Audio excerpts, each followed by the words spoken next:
Noël approche, ça arrive vite, le temps passe vite. Hein.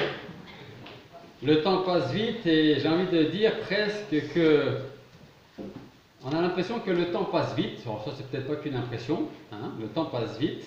Alors la Bible nous dit que nous ne sommes qu'une vapeur. Hein. Nous sommes là aujourd'hui, puis demain nous ne serons plus là. Mais c'est vrai que le temps passe vite et chaque jour qui passe, on a l'impression que chaque jour se ressemble quand on regarde les informations à la télé. Hein. Si vous regardez en ce moment, sur 40 minutes d'actualité, il y a à peu près 30 minutes de manifestations, de gilets jaunes et de tout ce qui va avec. Et au-delà de ça, nous pouvons réaliser quelque chose, c'est que ce monde va mal. Hein? Le monde va mal. On aimerait tellement avoir possédé tout ce dont nous avons besoin, ou ce qui nous semblerait comme un besoin absolu. Mais on n'a pas toujours besoin de tout. Sinon, nous serions comme des enfants gâtés, pourris gâtés. Dès qu'il lève le petit doigt, hop, le papa, la maman va lui donner à cet enfant ce qu'il désire. Mais heureusement, ce n'est pas comme ça. Et heureusement, Dieu n'agit pas comme ça envers nous non plus. Hein. Alors, pourquoi je vous dis ça? Parce que ce matin, je voudrais vous inviter à prendre vos Bibles et à l'ouvrir en Luc, chapitre 7. Luc, chapitre 7,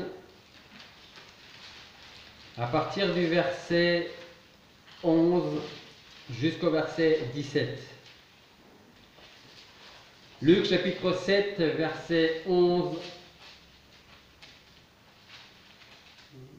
à 17. Le jour suivant, Jésus allait à une ville appelée Naïn, et plusieurs de ses disciples et une grande troupe allaient avec lui. Et comme il approchait de la porte de la ville, voici, on portait en terre un mort, fils unique de sa mère qui était veuve. Et il y avait avec elle un grand nombre de gens de la ville. Et le Seigneur, l'ayant vue, fut touché de compassion pour elle, et lui dit, ne pleure point. Et s'étant approché, il toucha la bière, et ceux qui la portaient s'arrêtèrent, et il dit, jeune homme, je te le dis, lève-toi. Et le mort s'assit et commença à parler. Et Jésus le rendit à sa mère. Et la crainte les saisit tous, et ils glorifièrent Dieu en disant, un grand prophète s'est élevé parmi nous, et Dieu a visité son peuple. Et ce propos se répandit par toute la Judée et dans tout le pays d'alentour. Prions. Père Céleste, nous voulons te remercier parce que tu nous fais la grâce d'être dans ta maison. Merci de nous y avoir conduits sans problème. Et je veux te prier pour que chaque personne ici, ainsi que moi, nous puissions être bien disposés à annoncer ta parole, à la recevoir et à la mettre en pratique, à la retenir dans notre vie. Nous voulons vraiment voir ces miracles que tu as faits lorsque tu étais parmi nous. Et combien ta main guérissante peut aussi nous soulager, nous guérir, nous fortifier, nous conduire.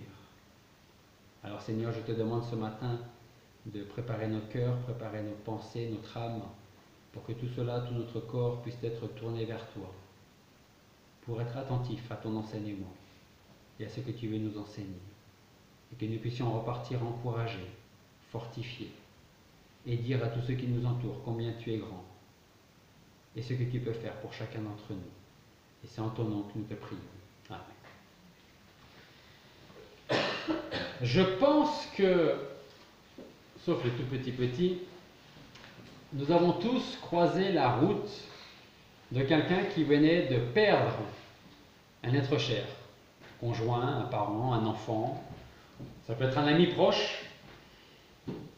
Et dans ces moments, on ne sait pas toujours ce qu'on peut dire à la personne. Surtout si on n'est pas passé par là, nous-mêmes avant. Alors, si c'est quelqu'un de très proche, on va peut-être quand même savoir quoi lui dire, qu'est-ce qui va l'encourager, qu'est-ce qui va la soutenir. Quand c'est quelqu'un que nous connaissons un peu moins, on va peut-être chercher ces mots, ou peut-être que tout simplement, on va être là, présent, sans rien dire. Juste au cas où la personne a besoin de moi, je suis là. Et on peut dire à la personne, je ne sais pas comment t'aider, mais sache que je suis là et je ferai tout ce que je peux pour t'aider. Dis-moi ce que je peux faire. Je vous dis ça parce qu'à travers le passage que nous venons de lire, je voudrais vous parler d'un des miracles que le Seigneur a fait. Et le message de ce matin, je l'ai appelé, j'ai donné pour titre « Ne pleure pas ». Et j'espère, je pense, sans trop me tromper, que le Seigneur peut vraiment utiliser cette parole, cette prédication pour nous encourager. Parce que si ça va bien aujourd'hui, ça ira peut-être moins bien demain ou après-demain. Voilà. Comme on l'a dit tout à l'heure, hein, c'est la vie qui veut ça. Parfois on cherche et on trouve aussi, on récolte ce que l'on sème aussi parfois. Mais des fois on récolte sans avoir semé parce qu'on récolte le péché de quelqu'un d'autre. Parce que le péché de quelqu'un d'autre va pas seulement toucher la personne qui a commis le péché, mais ça va aussi toucher d'autres personnes qui sont proches. Est-ce que vous saviez que la Bible contient de nombreuses et merveilleuses promesses pour chacun d'entre nous?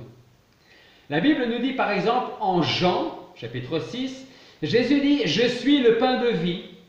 Celui qui vient à moi n'aura jamais faim, et celui qui croit en moi n'aura jamais soif. » Alors bien sûr, il ne faut pas prendre ce texte littéralement, c'est-à-dire que ce n'est pas parce que vous venez au Seigneur que vous n'allez plus jamais manger et plus jamais boire. D'accord? Par contre, vous n'allez jamais plus chercher autre part ce que vous ne pouvez trouver que en Jésus-Christ. Le Seigneur nous dit encore en Jean, un peu plus loin au chapitre 8, « Je suis la lumière du monde, celui qui me suit ne marchera point dans les ténèbres, mais il aura la lumière de la vie. » Matthieu chapitre 11, vous connaissez bien ce passage, « Venez à moi vous tous qui êtes fatigués et chargés, et je vous soulagerai. » Puis, un dernier passage dans l'évangile de Matthieu où le Seigneur nous dit, « Voici, je suis avec vous tous les jours jusqu'à la fin du monde. » Ou si vous préférez, je suis avec vous tous les jours jusqu'à ce que je revienne vous chercher. Mais je pense que dans toutes ces promesses, ces 4 promesses, et il y en a bien d'autres que nous avons vues là, il y en a une qui est encore plus complète. Il se trouve dans le livre de l'Apocalypse. Apocalypse chapitre 7. Versets 16 et 17. C'est au moment où lorsque l'ange montre à Jean la multitude des chrétiens, des saints, ceux qui viennent de toutes les nations, de toutes les tribus, de tous les peuples, et écoutez ou lisez avec moi ce que l'ange dit à Jean. Apocalypse chapitre 7, versets 16 et 17. L'ange dit à Jean, « Ils n'auront plus faim, ils n'auront plus soif. Et le soleil ne frappera plus sur eux, ni aucune chaleur, car l'agneau est au milieu du trône, les paîtra et les conduira aux sources des eaux vives, et Dieu essuiera toute larme de leurs yeux. »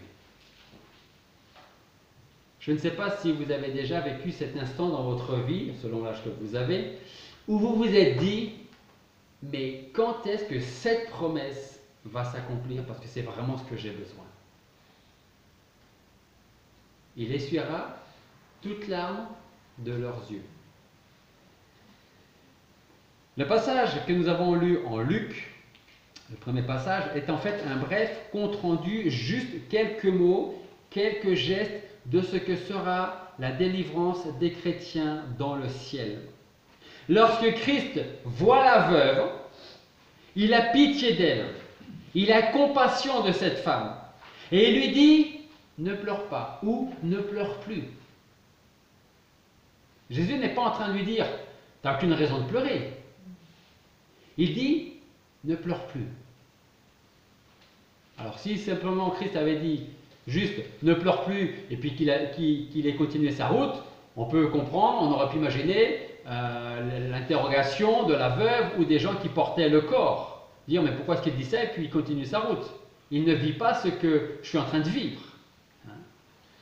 En fait, le Seigneur ne se contente pas de dire « ne pleure pas ». Rappelez-vous, hein, vos paroles ou vos gestes, qu'est-ce qui parle le plus pour vous, pour moi? Si je dis des choses, mais que je fais autre chose, qu'est-ce que les gens vont retenir? Ce que j'ai fait. En gardant quand même de côté ce qu'on a dit aussi. Parce que cette même personne risque de nous dire, ou va se dire à elle-même, il est en train de me raconter des choses, mais il fait autre chose. Donc qu'est-ce que je dois écouter? Qu'est-ce que je dois retenir? Ses paroles ou ses actes? Et en principe, en règle générale, on retient les actes et pas trop les paroles. Sauf quand les paroles sont blessantes. Ça, on les garde. Donc, le Seigneur nous donne un très bon exemple. Il commence à parler et dit, ne pleure pas, ne pleure plus. Et ensuite, il va faire quelque chose. Il s'approche de la civière, là où est posé le corps du fils de la veuve, pose sa main sur la civière, certainement même sur le défunt, et à ce moment-là, les gens entendent la voix puissante de Christ qui dit « Jeune homme, je te le dis, lève-toi ».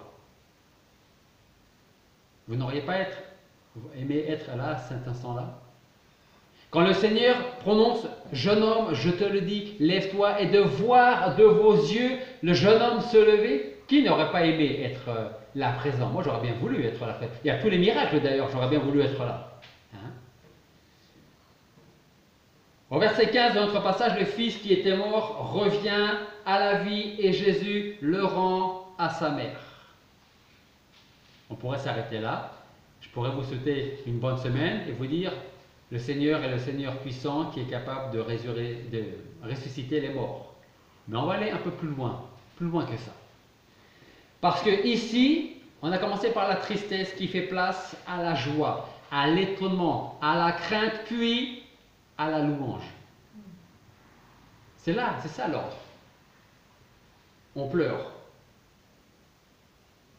L'étonnement, la joie, la crainte, et on finit par dire merci Seigneur, merci mon Dieu.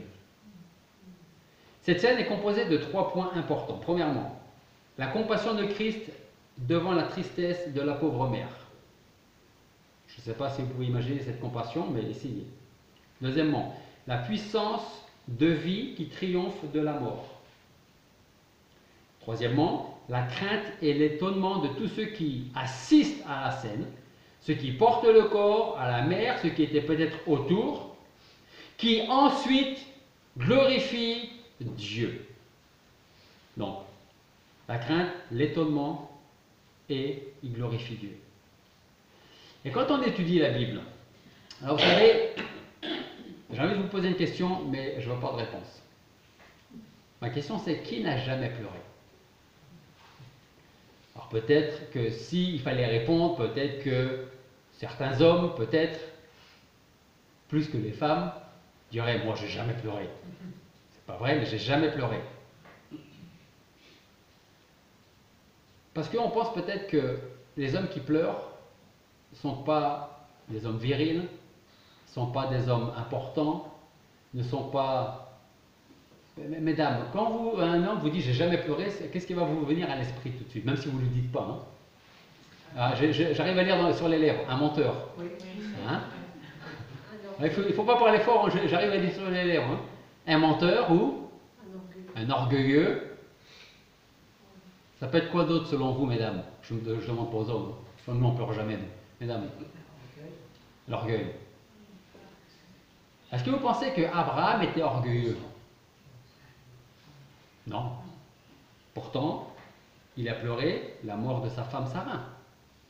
Et Ésaü, qui pleure d'avoir vu son frère lui voler la bénédiction de son père.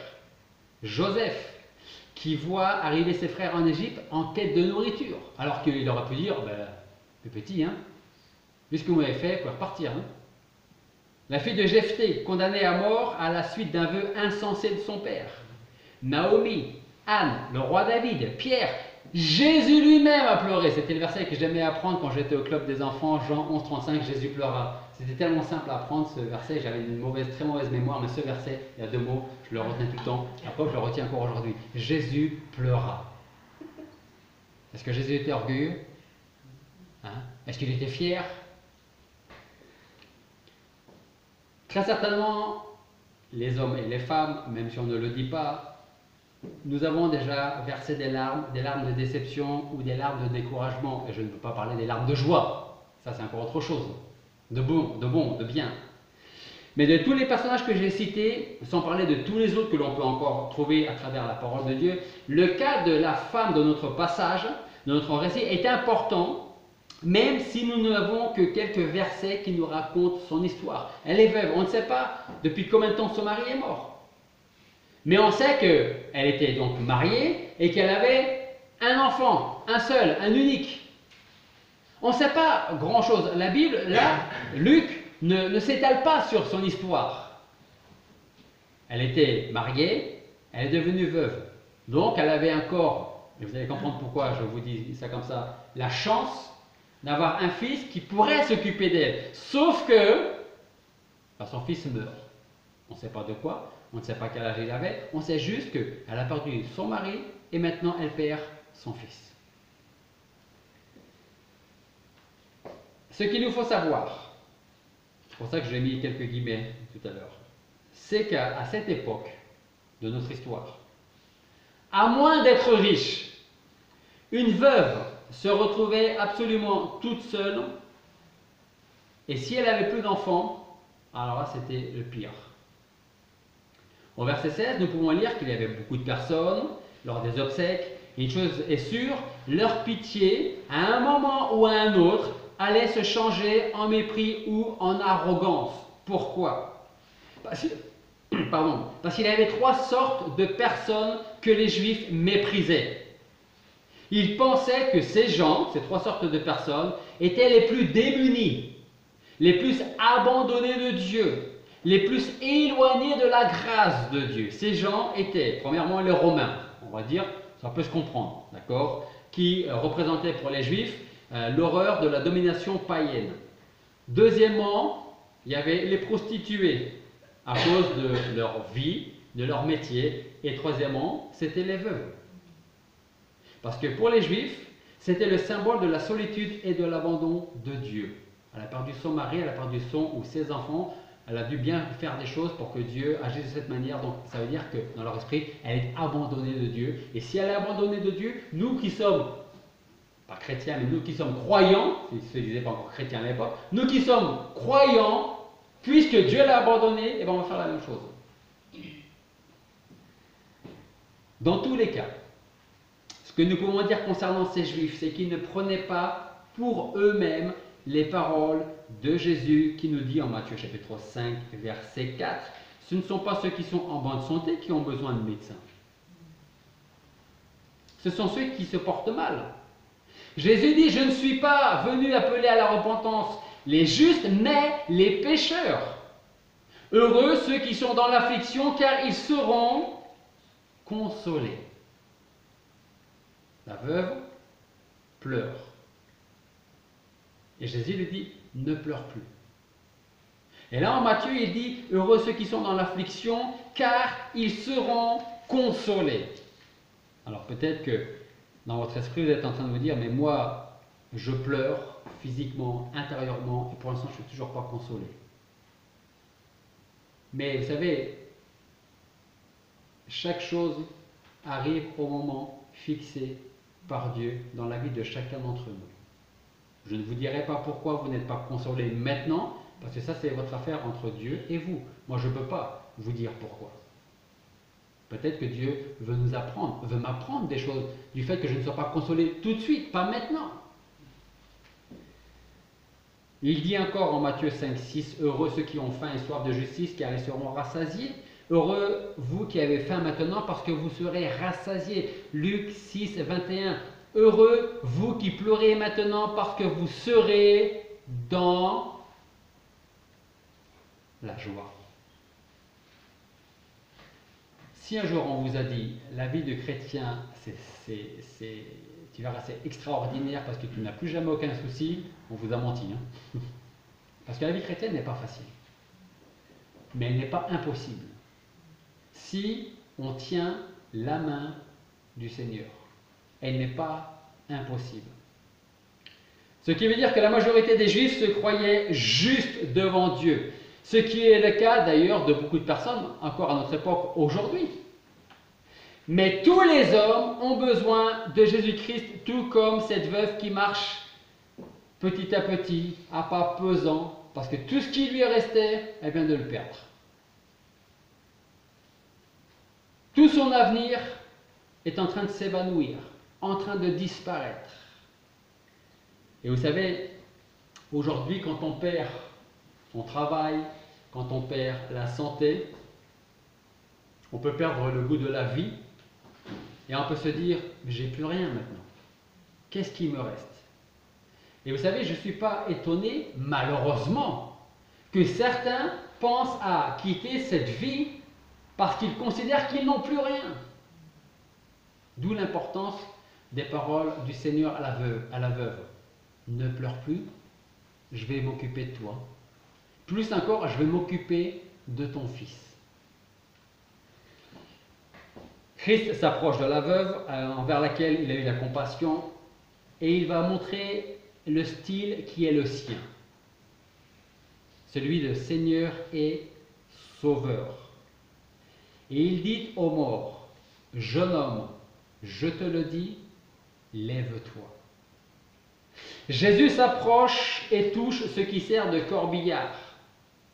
Puis, comme pour prouver qu'il est la lumière et la vie, regardez comment Luc nous décrit la scène au verset 11 et 12. Le jour suivant, Jésus allait à une ville appelée Naïn, et plusieurs de ses disciples et une grande troupe allaient avec lui. Et comme il s'approchait de la porte de la ville, voici, on portait en terre un mort, fils unique de sa mère, qui était veuve, et il y avait avec elle un grand nombre de gens de la ville. Alors essayez d'imaginer la scène. Le Seigneur arrive devant la porte de la ville. Et en même temps, à ce même endroit, vous avez un cortège de morts, on peut l'appeler comme ça, qui sort de la ville, parce qu'on n'enterrait pas les morts en ville, on les sortait de la ville. Et donc d'un côté, vous avez la vie qui arrive, et d'un autre côté, vous avez la mort qui arrive. Est-ce que vous saviez que les Juifs, je ne sais pas si c'est toujours le cas aujourd'hui, mais est-ce que vous saviez que les Juifs ne touchaient pas les morts à l'époque de Christ? Il fallait surtout pas toucher un mort. On devenait impur. Et d'ailleurs, à l'époque, ce qui servait de tombeau, où les pierres tombales étaient peintes ou enduises d'un produit blanc, pour qu'on puisse bien le voir, pour qu'on puisse se détourner, pour ne pas même marcher dessus, involontairement même, parce qu'on devenait impur. Je vous dis ça pourquoi? Parce que s'il y avait la veuve en tête du cortège avec tous ceux qui suivaient, les gens étaient peut-être probablement, on va dire 2 ou 4 personnes qui portaient le linceul sans toucher le mort, pour ne pas devenir impur. Mais qu'est-ce que va faire Christ? Qu'est-ce que va faire Christ? Est-ce qu'il garde, entre guillemets, la loi en se tenant un peu retiré et en s'adressant au défunt qui est un peu plus loin en disant « Jeune homme, je te le dis, lève-toi » ? Non. Qu'est-ce qu'il va faire? Il va les toucher.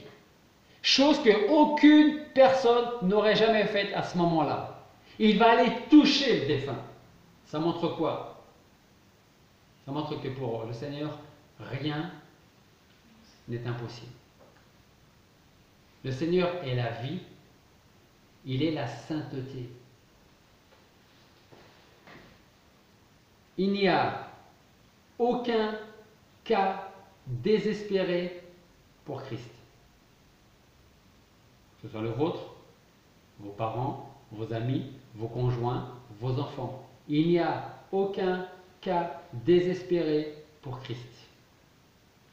Alors parfois, on peut prier pour nos parents, on peut prier pour nos enfants, pour notre conjoint, pour notre famille. Mais à ce moment-là, comment est-ce que nous prions pour les membres de notre famille? Avec quel zèle prions-nous? Est-ce que nous prions simplement pour que ma femme, mon mari, mes enfants passent une bonne journée, ne fassent pas trop de bêtises? Ou est-ce qu'on prie avec plus de ferveur pour les membres de notre famille? Et croyez-moi, je vais vous dire une chose, peut-être que vous l'aurez expérimenté.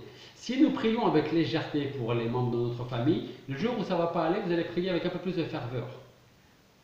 C'est juste dommage de ne pas avoir commencé à prier avec de la ferveur pour notre conjoint, notre famille, nos enfants, nos parents. Parce qu'il faut vraiment remettre notre vie et la vie de nos proches, avant de prier pour les autres, entre les mains du Seigneur. Et insister auprès du Seigneur pour que le Seigneur les prenne, les garde et les dirige et les conduise. Alors on prend notre texte là. Si je vous dis qu'aucun cas n'est désespéré pour Christ, chacun peut venir à lui pour recevoir la vie éternelle et le pardon des péchés si cela n'est pas déjà fait. Parce que rien n'est impossible à Christ. Rappelez-vous, Christ commence par guérir un lépreux. Il démontre par là qu'il a le pouvoir de pardonner les péchés aussi en guérissant le paralytique. Rappelez-vous quand le paralytique descend par le toit. Et lorsqu'il dit tes péchés te sont pardonnés, puis que les pharisiens disent mais il se prend pour qui? Il se prend pour Dieu pour dire tes péchés sont pardonnés car il n'y a que Dieu qui peut pardonner les péchés. Et quelque part ils avaient raison. Sauf qu'ils ne voyaient pas le Seigneur comme Dieu. Il prouve ensuite qu'il peut guérir sans être sur place, le Seigneur. Dans l'exemple du centenier romain, qui dit « Je ne suis pas digne que tu viennes chez moi, mais je sais et je crois que tu es capable de guérir tout en étant là sur place, où tu es maintenant. » Et maintenant, il prouve qu'il a le pouvoir de ramener à la vie les morts, en touchant un mort. Et par sa parole dire « Jeune homme, je te le dis, lève-toi. » Et vous savez quel est son meilleur exemple, son plus bel exemple au Seigneur? C'est ça. Quand il meurt, et quand il donne sa vie, et quand il reprend la vie.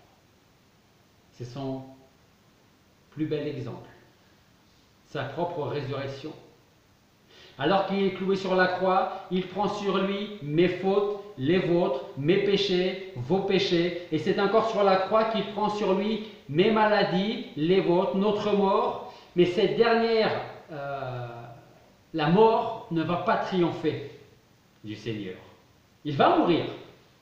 Mais même dans la mort, le Seigneur est vainqueur. C'est un petit peu comme si Satan se réjouissait durant ces 3 jours. Peut-être qu'il y a eu la fête, entre guillemets, entre Satan et ses anges pour dire « ça y est, nous sommes débarrassés. Et maintenant le monde est à nous. » Ah non, non, non. Parce que même dans la mort, Christ était bien vivant, croyez-moi. Il était bien vivant. Et 3 jours plus tard, il est revenu à la vie.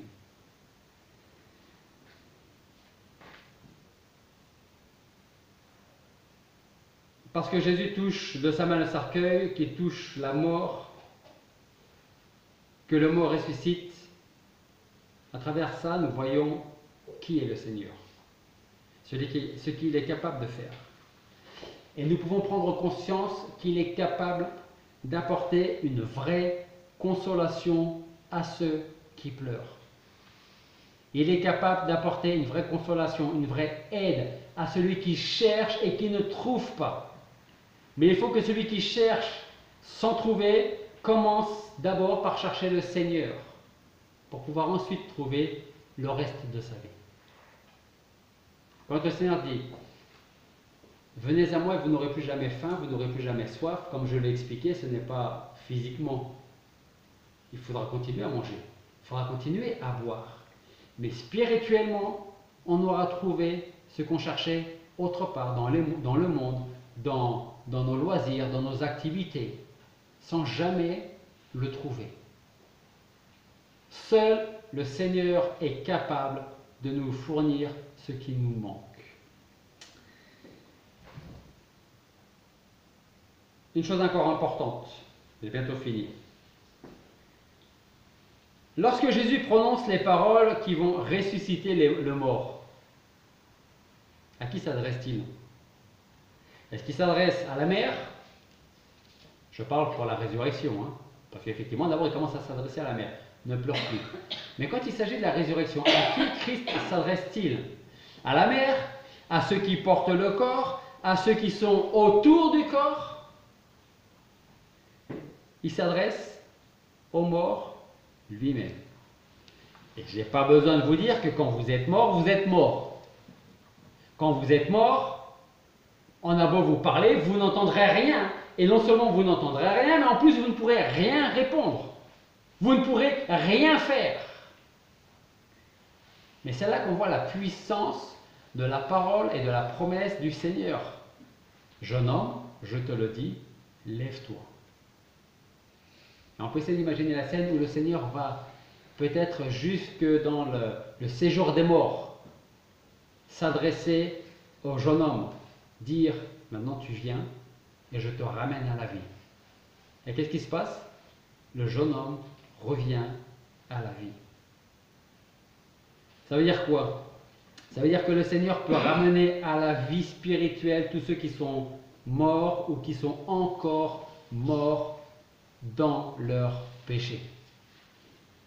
Vous ne commettrez jamais trop de péchés au point où Christ dira t'en as trop fait. Maintenant je ne peux plus rien faire pour toi. Ça, ce sont les humains qui parlent comme ça. Mais Christ ne parlera jamais comme ça. Et il nous dit aussi, je ne mettrai jamais dehors celui qui vient à moi. Donc plutôt que de se dire, j'ai trop de péchés, ma vie est tellement horrible, souvenons-nous de ça. Je ne mettrai pas dehors celui qui vient à moi. Donc ne nous arrêtons pas à nos péchés. Allons vers le Seigneur parce qu'il nous fait cette promesse. Si tu viens, je ne te mettrai pas dehors. Christ détient le pouvoir de la vie, il peut commander même à ceux qui sont morts. Jésus agit en tant que Dieu et accomplit lui-même le miracle de la résurrection.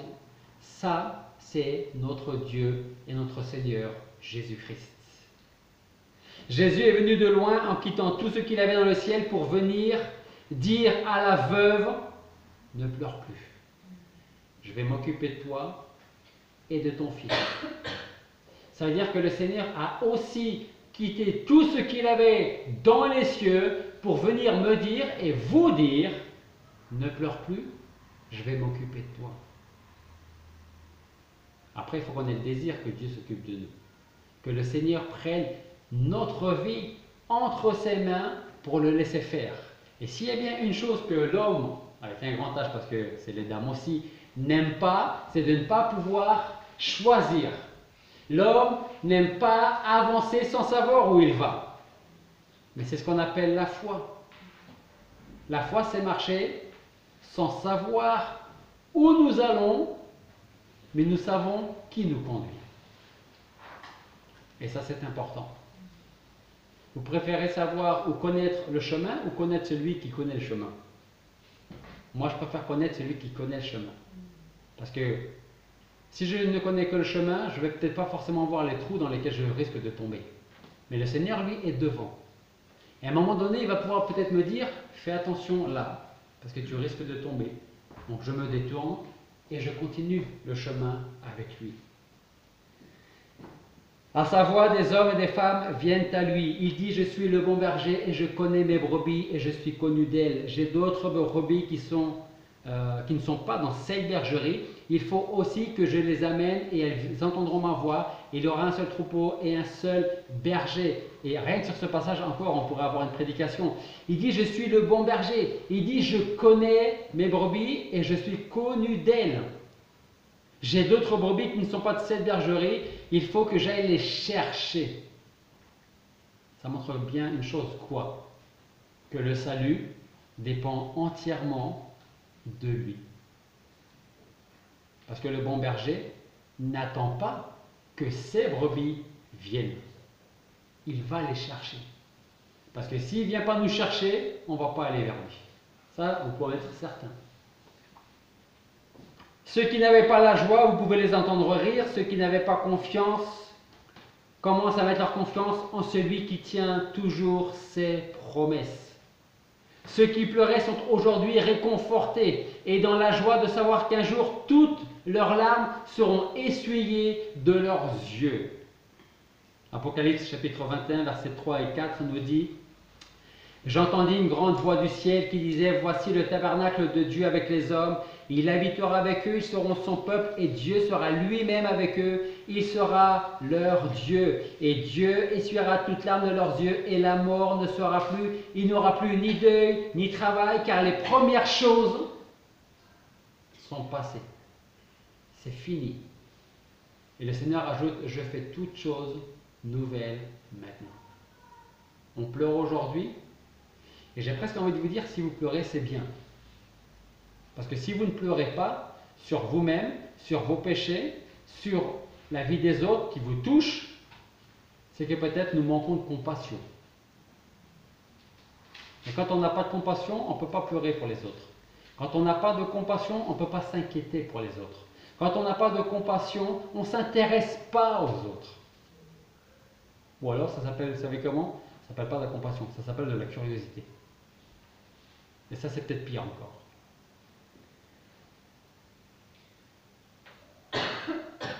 Alors le Seigneur nous dit: venez à moi, je vous donnerai du repos, je vous soulagerai. Est-ce que cette promesse est la nôtre? Est-ce que le Seigneur vous a donné du repos? Ou est-ce que vous êtes encore en train de chercher le repos? Ne pleurez plus. Croyez que cette parole est aussi pour chacun d'entre nous ce matin. Si aujourd'hui nous sommes consolés, un jour, nous ne sommes pas encore consolés, un jour toute notre tristesse sera changée en joie. Comme je vous l'ai dit tout à l'heure, on a envie que ça soit changé tout de suite en joie. On n'a pas envie de continuer dans la tristesse. Mais parfois on a besoin. Toutes nos pertes seront changées en plénitude céleste. Rappelez-vous d'Éphésiens chapitre 1. Nous avons toutes les bénédictions spirituelles en Jésus-Christ dans les lieux célestes. Ça veut dire qu'aujourd'hui on n'a pas pris pleinement conscience de ce qui nous attend au ciel. Il faut y aller pour prendre conscience. Les larmes feront place à des chants de louange, un peu comme à l'exemple de notre passage, des pleurs, la tristesse, puis l'étonnement, la crainte et rendre gloire à Dieu. Un jour, pour ceux qui se sont tournés vers le Seigneur, alors nous nous tiendrons debout devant le trône de notre Dieu et nous ferons partie de cette multitude dont Jean nous parle dans l'Apocalypse, chapitre 7, versets 9 à 12, où il dit: Je regardais et voici une grande multitude que personne ne pouvait compter, de toute nation, de toute tribu, de tout peuple, de toute langue. Ils se tenaient devant le trône et devant l'agneau, vêtus de robes blanches et des palmes à la main, et ils criaient à grande voix, disant: Le salut vient de notre Dieu qui est assis sur le trône et à l'agneau. En disant Amen, la louange, la gloire, la sagesse, la grâce, l'honneur, la puissance et la force soient à notre Dieu au siècle des siècles. Amen. Est-ce qu'aujourd'hui, maintenant là, il est 11h13, midi 13, est-ce que maintenant, notre cœur, notre âme peut dire la louange, la gloire, la sagesse, la grâce, l'honneur, la puissance et la force soient à notre Dieu au siècle des siècles? Si elle peut le dire, c'est bien. Si elle ne peut pas, c'est que peut-être vous êtes justement dans l'affliction, dans une certaine tristesse peut-être, ou dans une certaine recherche. Le Seigneur nous dit: venez à moi, je vous soulagerai, je vous donnerai du repos, et si vous me laissez faire, je conduirai votre vie. Et je vais transformer votre tristesse en joie. Un jour, Jésus fera irruption dans le convoi funèbre qui nous amène tous, jour après jour, vers le cimetière. Parce que je pense que vous êtes au courant qu'un jour vous allez mourir. Moi aussi. Sauf si le Seigneur revient tout à l'heure. Et donc on ne connaîtra pas la mort. Mais si jamais le Seigneur revient dans 50 ans, il y en a probablement quelques-uns qui seront morts d'ici 50 ans. D'accord? Mais cette tristesse de ce moment précis sera transformée en joie. Parce que l'apôtre Paul disait: j'ai envie de rester avec vous, mais j'ai aussi envie d'être avec le Seigneur. Parce que si je quitte cette vie maintenant, je sais avec qui je serai. C'est pour ça que je me répète, je le dis souvent, parce que je pense que c'est vrai. Le chrétien et là je m'adresse surtout aux chrétiens, c'est vrai pour les autres aussi, mais je veux vraiment m'adresser aux chrétiens. On ne meurt jamais trop tôt ou jamais trop tard. Jamais.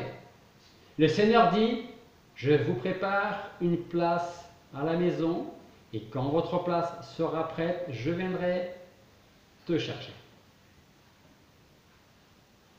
Parce qu'un chrétien qui disparaît, à moins que ce soit un chrétien qui a 120 ans, il faut bien qu'à un moment donné, il rentre à la maison quand même. D'accord? Mais quand c'est un chrétien qui est beaucoup plus jeune, on se dit, mais il est trop jeune pour partir. Il n'est pas trop jeune. Dans notre esprit peut-être, mais il n'est pas trop jeune. On part quand le Seigneur a fini de préparer notre place. Je vais au ciel, je vais vous préparer une place, et quand elle sera prête, je viendrai vous chercher. On ne part jamais trop tôt, on ne part jamais trop tard.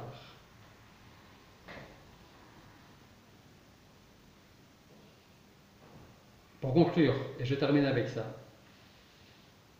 je dirais, si nous sommes chrétiens ou pas, que nous avons besoin jour après jour de mettre et de remettre notre vie entre les mains de Dieu. Qu'on ne commence pas une journée en se disant je vais voir ce que je vais faire de ma journée et si j'ai besoin je m'adresse au Seigneur. Parce que vous savez, hein, consciemment c'est pas ça qu'on dit, mais inconsciemment c'est ce qu'on fait quand même. Hein. Parfois, souvent. Remettons-lui toute notre vie pour que nous puissions prendre conscience de ce que veut dire vivre aujourd'hui. Vivre aujourd'hui avec le Seigneur. Le Seigneur connaît nos besoins. Le Seigneur sait par où nous passons. Le Seigneur sait tout, connaît tout de nous. On ne peut rien lui cacher. Et vous allez voir que si on lui dit, Seigneur, je commence cette journée, c'est toi qui me conduis, c'est toi qui me diriges, je m'appuie entièrement sur toi. Et mes problèmes d'aujourd'hui, ce ne sont plus les miens, ce sont les tiens. C'est toi qui vas t'en occuper, Seigneur. Et on va commencer à vraiment vivre une vie avec le Seigneur, qui nous dit, ne pleure plus, je m'occupe de toi. Prions. Père Céleste, nous voulons te remercier parce que, à travers l'exemple de notre Seigneur Jésus-Christ qui ressuscite ce jeune homme, tu nous montres combien nous aussi nous pouvons et nous sommes dans ta main.